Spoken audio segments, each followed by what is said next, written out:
Welcome to another War Game review with theplayersaid.com. I'm Grant. And I'm Alexander. Today we have actually been playing for almost 9 hours. And I'll start this off by saying we're notoriously slow. I don't know why, we just are. And it's fine. It's fun. It becomes kind of an all-day experience. So we started out today playing Holland 44, Operation Market Garden from GMT Games, designed by Mark Simonich. This game came out last October, right in time. I think it was September, right in time around when Market Garden actually occurred in history in World War II. This is a great game. When I got it in October, I did a very fast learning game with myself. I think I played 3 turns. Very different from our experience, by the way. It was much better having an opponent. And then I set it up again and messed around with it quite a bit. But it's a very, I think, a very fascinating game. Oh, yeah. That is a very good simulation of this combat. So this operation. This is the first game in this series that we've played. Yes. They got in the 44, series, Normandy 45, series. and there's like Ukraine 43 that I believe is a similar type of game to this as well. I think there's a lot of games in this kind of series with this rule set. This is the first one I played. I have Normandy 44, but we've never played it, shamefully. I want to play it now. Yeah. A lot. Reading the rules, it's got like a 30-page rule book. Whilst it seems daunting, It's really not. once you start playing it, if you've played any amount of war games, a lot of it's very familiar. It's remembering a few different crunchy bits and pieces and some chrome to do with, traffic or artillery pieces, how they work, making sure you've got individual airborne divisions are in supply, and the whole bridges. You blow bridges up, you have to rewire bridges if they don't blow up, Repair if your bridges allies if they're repair them. blown. And there's some subsets of rules to that, add a little bit of complexity. But I was surprised at how accessible this was. Don't make this your first war game. No. But if you played a couple of war games, this is a big one, but I was impressed at how we set it up and could play it almost immediately. Yeah. The rules that, read through the rules a couple times, a lot of it's quite intuitive. Move, you do attacks based on an odds-based table, and there's column shifts for certain things, which are listed on the very good play aids. Really, the differences are the way zones of control are handled. Yeah. Really, it's fairly standard, but they have what's called a ZOC bond or a ZOC bond. That just has some different ramifications for retreat. Which was really cool. Very cool. I thought I would love to experience that in another game. So Yeah. I think playing other ones in this series, that was really neat. Because if you cross the zone of control bond, if you're like in retreat, or I think anytime, you're eliminated. You're dead. Like you get pincered. And that happened quite a few times. I think we found out that it happened, 3, 4, maybe 5 times.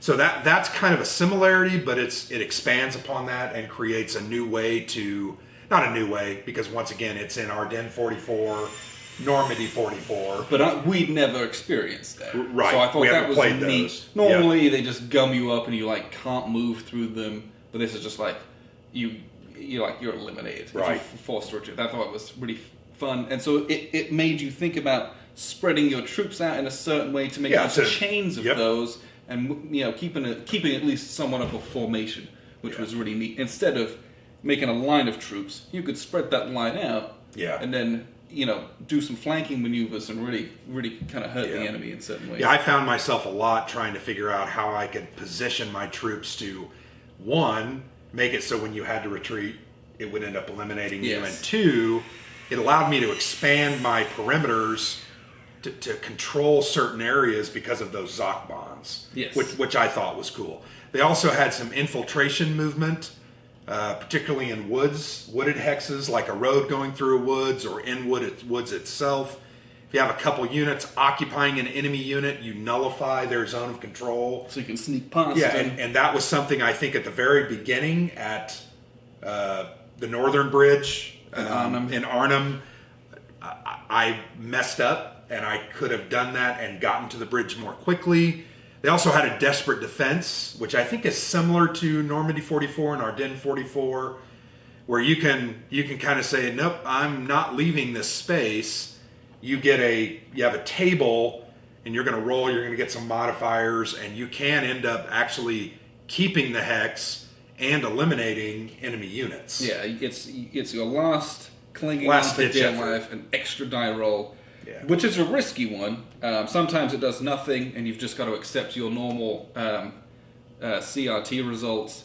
But sometimes it can supersede those by holding and then having, doing some damage or taking another step loss. So those were some of the different elements, the different elements that were put into the game, almost reimagined elements that kind of changed the way this functioned. Yeah. Overall, I thought this was a great game. Alexander, what did you like about Holland 44? I enjoyed the airdrops. And I played the Germans, but it's fun watching it and like participating in that because they draw. It's rolling the dice to see if they land, where they land, are they scattered, which gives some negatives to movement and it doesn't mean they're scattered from an area they're landing in. It just means they're scattered within their hex, within basically. The hex, or they can take 1 or 2 steps of reductions if things go very poorly. Now, when you opened up the game, you had great rolls. I think I had everyone landed apart from one scatter and one scattered and one reduction, which was amazing. Yeah, we only rolled 1 for each hex, so I rolled about 7 times, 8 times. But what's cool is then in subsequent air landing phases, I have a much bigger influence on that. I can charge in if I have if I have my units near, like adjacent to or on their landing hexes. There's positives to the die roll, so it starts to skyrocket, harder. And you start getting more of these losses. It was just shooting you out of the sky because you're kind of shooting down. Mm-hmm. Just really cool. You got to land these guys. You have to take a bridge, but also secure the landing areas as well. And that was a really fun thing to participate in. That there was so much going on in the game, but not in an overwhelming way. You had these kind of little mini objectives that you're trying to take. I thought it was just a really fun game. Yeah, I had a blast with this. And really, it was interesting. You mentioned kind of these little objectives. The game really is broken up into 4 different parts. You've got Arnhem, Nijmegen Bridge, Eindhoven Bridge, and then 30 Corps as they come up Hell's Highway. So really, there's kind of 4 different theaters almost in the same game. Now, they eventually link up. Like, I linked up Eindhoven, and then we were kind of moving into phase 2 and 3. I thought that was interesting because it kind of created its own mini narrative throughout the entire game of, it's going great here, but really it's terrible here. And we actually shot kind of a turn-by-turn analysis of those 6 turns. We would play an entire round and talk about what happened, what went well, what didn't, what each of us thought of it. And you can see that up here. Right. So we did that because it almost felt like 4 or 5 different parts in the same game. I liked that. Yeah, I thought cool. That was really fun. That you had these mini narratives where you're trying to like micromanage these very specific tight situations to take a single hex. But then you had this huge macro narrative of bringing up 30 Corps, trying to either relieve those columns or help them push forwards and meet their objectives. I thought it was just really, really cool. A lot of cool stuff in here. But this is a big game. It is a long game. It is, yes. So we'll show you the map, at least, and parts of it, and show some of the mechanics. It's a great looking map. And then we'll come back for some kind of final thoughts. So I actually can't get the whole board in the shot. So if you want to kind of see a bit more macro up north, you can watch the kind of playthrough after action report that we shot, and you can watch that just up here. So here's kind of, this is the southern end of the board. There's a couple play aid sheets we got under the plexi, a lot of administrative counters. So we got a big turn track here that we put all the reinforcements on, and it tells you here as well, if there's special events that happen that turn, tells you what to do, so that's really neat. You've got a weather track, some airborne replacements. Ooh, let me move the plexi here, so let's adjust that. Some different counters for German remnant units, and then some kind of a sequence of play for the turn track as well. But if you look here, this is kind of where 30 core starts, and they've got 8th core and 12th core. And there's these 2 yellow lines that you can see here, and these divide up this southern portion of the map, and you basically have to keep 30 core in this narrow corridor. You have to keep 8th core over here on the right flank, and 12th core on the left flank. And there's a tiny bit of leeway, 1 hex either side of that, but it kind of really forces you, especially early on, to stay in your lanes, and then you can kind of spread out later on. But I thought that was a really neat part of the game. The counters, whilst it looks like they have a lot of information on them, a significant portion of it is purely illustrative. So you have what you'd normally expect to see in a game like this. Let's get these in focus. Okay, so here we've got, let's see. So we've got some leg units, we've got artillery, and we've got some tanks here as well from 11th Armored Division. So you have an attack value, and you have a defense value, and a movement value. Artillery this is a kind of a support unit telling you it has a 2 defensive strength and a 1 movement value. And here infantry, attack, defense, and movement as well. So that's really the basic information. Top right hand corner, this tells you on turn 4, it enters in Zone M. And if you look down here on the board, Zone M is for 8th Corps. It is very this section, so it's going to come on in any of these hexes. You move on here. That's basically all of the information that's particularly pertinent. The artillery has a range of 6. And I think the only other information here for the tank, this little superscript 3, that means that has a 3 armor value. That's important for doing armor shifts on the CRT. If you have weak armor against strong armor, you don't get the armor bonus, basically.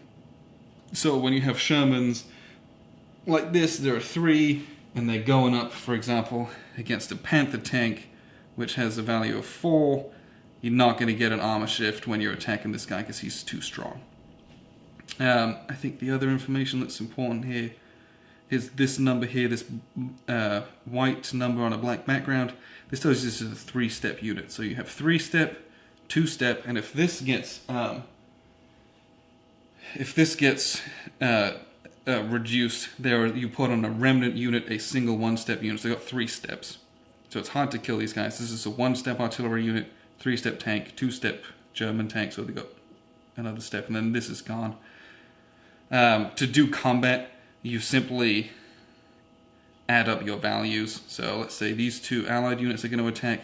You've got an 8 and a 5. So you've got 13 on a 7. That doesn't quite equate to 2-to-1 odds.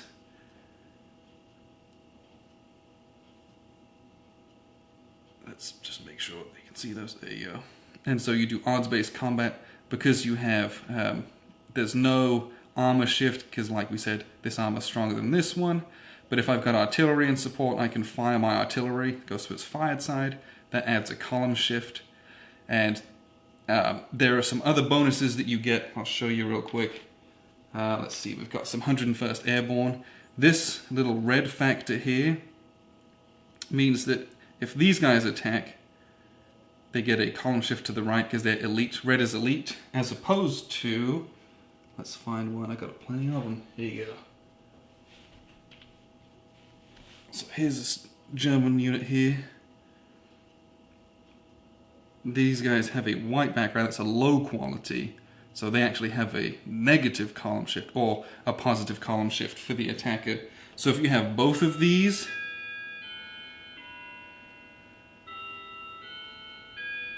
there's 2 column shifts. You then roll a d6, and then you consult the CRT based on which column you ended up on, and invariably, you know, the defender's going to retreat, or they'll have to take a loss, or if you roll very poorly, you might have to take a loss and the defender can stay there, or there's an exchange result where you both take a loss, but I get to decide which of your units takes a loss, and conversely, you decide which one of mine take a loss, or you might end up retreating and you get disrupted, which hurts your movement value and your your attack and defense value. If things go very poorly for the defender, you might end up going into full retreat, you just book it away, and you have to keep booking it, basically, especially if they charge after you, and you have a 0 value for everything. You just have to run until you can get yourself back to being good order. You might become engaged, which is basically a kind of a stalemate. If you're engaged, you can't really do any... You attack at half value, but you don't have to retreat out of a hex, and you don't have any negatives for your defense value, I don't think. So that's really... Combat's quite simple in that way. You can stage large combats, and the allies sometimes have air support if the weather's good. Really, it's just back and forth attacking, rolling on a very simple chart. I think it goes from 1 to 3 odds to 7 to 1 odds, and there's a column for each one of those. The other aspects that are really neat in the game, as you can see, it's a really colourful board, and this is typical for Simonich. You've got these polder kind of... these are low wetland types that vehicles can't go through. You've got forests, you've got marshland, very inaccessible, and there's small towns and cities, these grey hexes, different types of roads. So those, you paying attention to those for modifiers, both for combat and for movement. As you can see, well, it's kind of difficult to see. You've got a big canal here, and up on the map there's tons of canals and rivers, both large and small, which makes the going very slow. The bridges are key. So if the Germans can blow all the bridges, it can really slow them down. Now, that might cut off their own reinforcements and isolate them, so you want to be careful to blow all of them. Germans want to hold some of them so that they can move themselves between kind of the various sections of the board. But that's a big part of the game, is stopping movement by blowing the bridges and hindering them, because it takes a long time to repair those bridges. And so if you can slow them down by blowing some key ones and hanging on to them, it's really hard for 30 Corps to advance with any kind of speed. Other aspects of the game with supply, you've got to keep everyone in supply from the south if you're the Allies, or basically anywhere else around the board for the Germans. Airborne units have their own supply, but those deplete after turn 5 of the 20-turn campaign, so you have to get relief to them. Basically, once they get out of supply, they become very much a dig down, and their defensive force is very, very disadvantageous for them to attack, because they'll have half their attack strength. So that's, you want to attack, get the objectives, and then just sit on them and wait to get relief from the armored column. But that's kind of a lot of what the game is. You can see here we've got these traffic tokens. That's kind of the last really neat part of the game, because there was just so much equipment, tanks, lorries, infantry, so much mech, on a tiny single-lane road, basically going north-south. These traffic markers represent just the logjam of units themselves, or, blown-up tanks blocking the road from ambushes and bits and pieces. So you get to put these out as the Germans, and you put out 3, and then you roll a couple dice, and then the one that's numbered 3 and 4, you remove those. Well, in the first turn, you only put out 1, 2, and 3, so I'm going to remove the number 3, and I keep traffic token number 1 and 2 out. And then as the turns go on, you get more and more, until you've got 6 tokens, so you put out 6, and then you roll 2 dice, you remove 2 and 3. Now, what I did, I would roll like doubles, you roll 3 and 3. Well, you only remove 3, so there's 5 traffic tokens, and they add +2 movement points to each hex. So if you line those up strategically, it takes, you've got a tank with 6 movement value. Well, it's, 1, 2, 3 basically to move into certain hexes, and then 3 later on, they're taking their whole movement to move like 3 hexes. And that really is something that can slow down at least the armor in the game. Infantry can go through that because they can just walk around the tanks, but the other tanks and lorries have a really hard time getting through there. So that's something that the Germans are trying constantly to keep those log jams going, so that they can then hamper them from the side as the supply lines get stretched and bogged down. But generally speaking, though, that's the core mechanics of the game. There's more to it, but we'll kind of wrap up with some final thoughts here. So that was a look at the map. We talked about several of those parts. So Alexander, in the end, what are your thoughts on Holland 44? I wish I had longer to play it. Right. We are slow, but this is a big game, and you want to make sure you got the rules right, because if you miss a couple things, it's not going to screw the entire game, but it changes things. You might miss a certain opportunity that you could have taken that could have a knock-on effect. We only played the short scenario, which is 11 turns. I think the full campaign is 20. Mm-hmm. And that would be a 2-day. Yeah, that's a pretty big affair. Looking at the game, it would make a great solitaire game. Yes. In the sense that you just play each turn. The only hidden information are these unknown units, but they're hidden to the German anyway. Yeah. So I had no idea what they were. So you're not losing anything other than the true human tactics of having an opponent. But if you play your best possible moves either side, you'll have a fun time playing this solo as well, where you can play at your own leisure. Mm-hmm. But I had a great time playing this. I thought this was a fantastic system. Going to crack out Normandy 44 at some point soon now, because I'm desperate to play more of this. This was a blast. And I love Market Garden. Yeah. Bridge Too Far, one of the best movies of all time. Ever. And so you're playing this and you're like, oh, this is when this line was said. And that's all. It's Hollywood, but like this game feels cinematic in that way. It does. You've got these desperate defenses up in the north, and you got the tanks rolling up, trying to leave them. I don't know. This game gave me a great story as well as a great actual historical simulation of a war game. Yeah. And I think games of this size rarely do that. A lot of it's kind of just some grand strategy in doing this. I feel quite a very personal attachment to this particular game. Yeah. I thought it was, which is strange based on the huge scale of it. And so that was really neat. One other thing that I thought was very interesting, I remember when I got this game, I thought, oh, this is a big game. Now the maps are huge. You can see we had to do 2 pieces of plexi because it's kind of a double map, and it's a long they map. do some overlapping, but as far as being a big game, it doesn't have that many counters. It's not counter dense. How many sheets was it? It was 3. That's a good, maybe 3. But I remember when I was opening it, I thought this would have 6 or 7 full sheets of counters, and it didn't. But I don't know that even mattered. It still felt huge. It still felt like a big game, like a big production, lots going on. But you can see when we looked at the map, it's not really that crowded.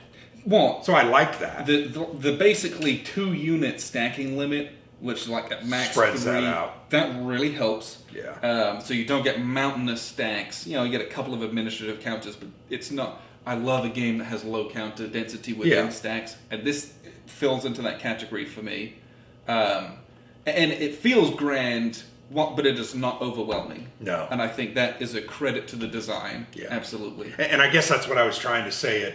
I think it felt like such a big game, such a big topic, a big operation, a big moment in history.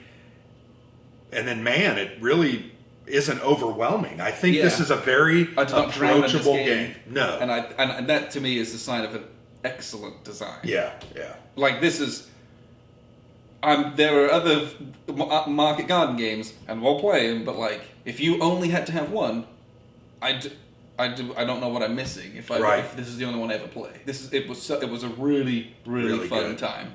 I also really liked, we talked about this earlier, but the concept in my mind of kind of short-term goals, intermediate goals, and then the longer-term goals for the operation. I loved that because I felt like I could very easily measure where I needed to be.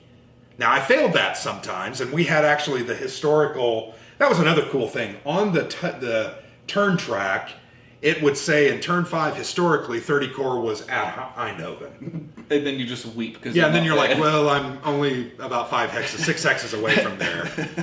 But I once again, I like that short-term, mid-term, long-term goals, overarching goals of the game. I just thought it really felt like I was a commander. Yes. Really taking this grand plan and trying to execute it. And there were moments where I rolled and you could start to see that I was losing it.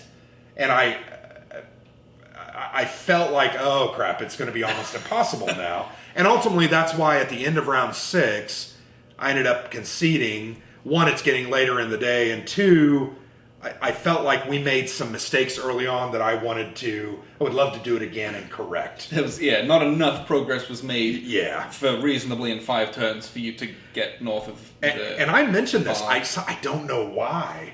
Because I won a lot of early combats. I did several breakthrough combats where I was then able to run up and attack another stack. What ended up happening, I think, is the traffic markers ended up lingering longer than they should have. Because I think twice you rolled either double numbers or you rolled numbers that weren't on the board. Yeah, early I rolled ones that weren't on, and I got doubles a couple times. So there was 4 or 5 on the board all the time. And it slowed them down. And then being able to cut the 101st supply early kind of really hurt them in the middle of the board. So I was able to kind of sweep in. And I did everything I could to prevent that. It's just... luck of the dice. Positioning here and there and a couple bad rolls. I rolled really well at the beginning. You rolled really bad, and I think it kind of flipped near the end. But yeah, great game. Really enjoyed it. I look forward to playing not only the other games in the system, Ardennes 44 and Normandy 44, but also playing this game again with you, and even I'd love to give it another crack solo. So beautiful production, great value here. This is a game that I could put on the table and play over a 3 or 4 week period and have a blast doing it because it's telling a great story. And I think that's what the strength here is. Yeah, this game sets out and does exactly what it's supposed to do, I feel. You get the grand strategy, you get the micro strategy, and it's not just number crunching. No. You get a really cool story. You've got tactics and strategy in the game.